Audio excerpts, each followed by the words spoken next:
how do we get people safely to the moon and back. Artemis II and beyond is going to be focused on how we get people to live sustainably, and my team, we get to play even just the smallest part of making that possible long term, and we are so excited to be a part of it, and I am so excited to be a part of it. It's just the best, guys. It's really the best. This lab right here is my baby, yes. So many of the projects that are being displayed here in the macro lab, that's the multi-level, agile, cross-disciplinary, revolutionary operations lab here at NASA Langley. All of the projects that you're seeing behind me are demonstrations of full-scale robotic, autonomous, in-space assembly of critical structures that we need to help send people safely to the moon and Mars. As an undergraduate student, I got a degree in mechanical engineering and then a master's degree in aerospace engineering. And that entire time, I always had the dream of working at NASA. Working with this particular group of folks working on the robotic in-space assembly came slowly but surely. And frankly, a lot of it was born out of the friendships I made as an intern. A lot of the folks that I work with now, we were just kids learning what it was like to work at NASA as aerospace engineers.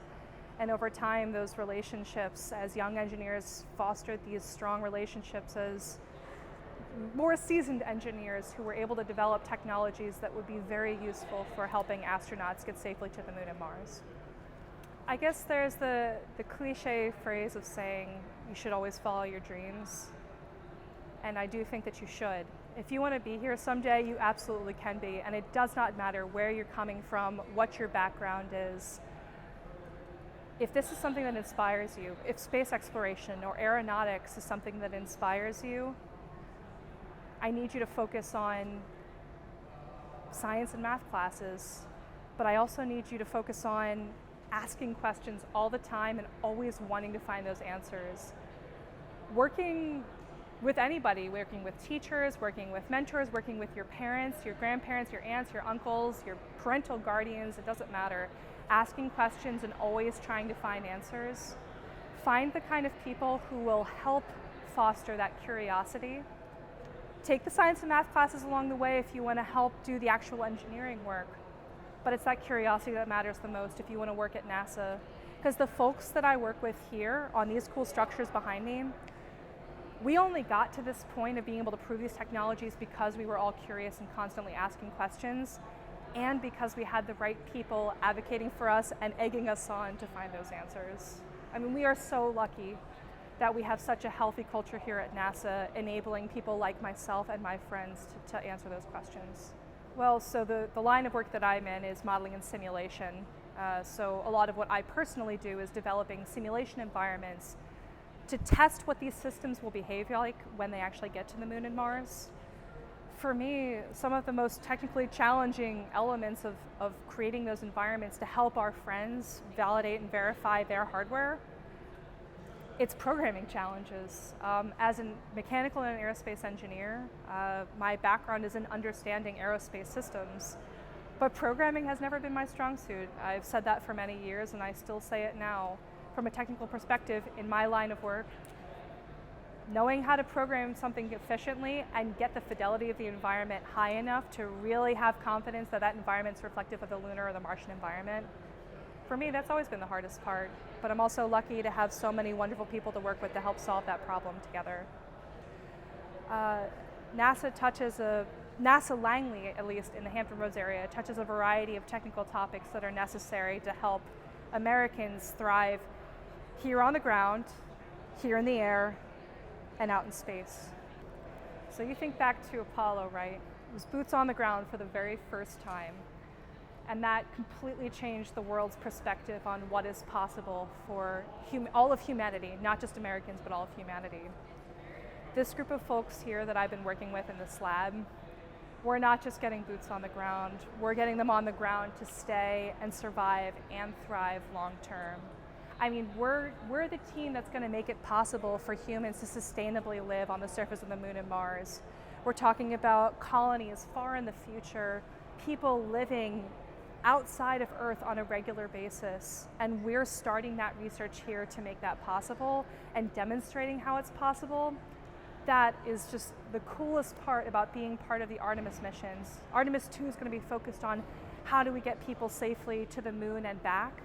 Artemis III and beyond is going to be focused on how we get people to live sustainably, and my team, we get to play even just the smallest part of making that possible long term, and we are so excited to be a part of it, and I am so excited to be a part of it.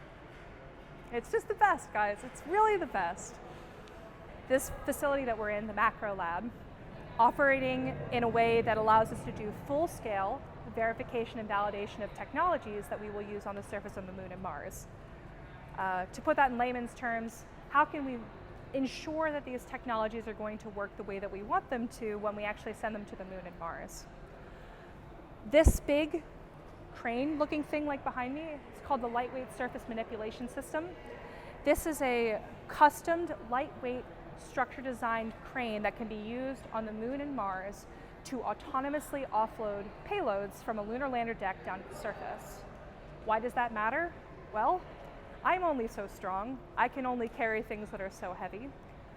If I'm sending astronauts to live on the surface of the Moon and Mars for long periods of time, I'm going to be sending some pretty large infrastructure, habitats, power systems, pieces of shelter, boxes of supplies, all my food.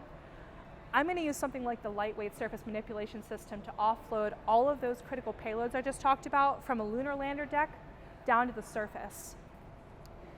All the autonomous algorithms that have been developed here at Langley to control that system, and this is very unique, it's all cable driven, those same autonomous algorithms are being used to control a lot of the robotic systems being demonstrated behind me for structures like that tall tower over there that would be built at the lunar South Pole for year-round power supply. It's very dark at the lunar South Pole, which is where we're going to be sending astronauts to live. That structure affords us an opportunity to have solar panels high enough elevated off the ground so that we can always have solar panels, we can always have solar power no matter what time of year it is. This other structure behind me is part of the Precision Assembled Space Structure PASS project. This was demonstrating the autonomous assembly of a large diameter telescope, talking about enabling next generation science. The larger the telescope diameter, the more light that you can collect, the more that you can learn about our universe. That same capability for building that 20-meter diameter backbone is also being used to autonomously construct other critical infrastructure you would need on the surface, like habitats, radiation shelters, landing berms, landing pads, those tall towers, communication systems, power enabling. All of those autonomous algorithms and all of the structures research that went into these structures behind me, all of that being used and piped right back into preparing us to live on the surface of the Moon and Mars. And working with folks in the expertise of robotics, autonomy, structures, simulation, systems analysis, all of us working together to make that possible. That's what we got behind me, and that is my bread and butter right there. That is this whole lab, and I love this team that I get to work with.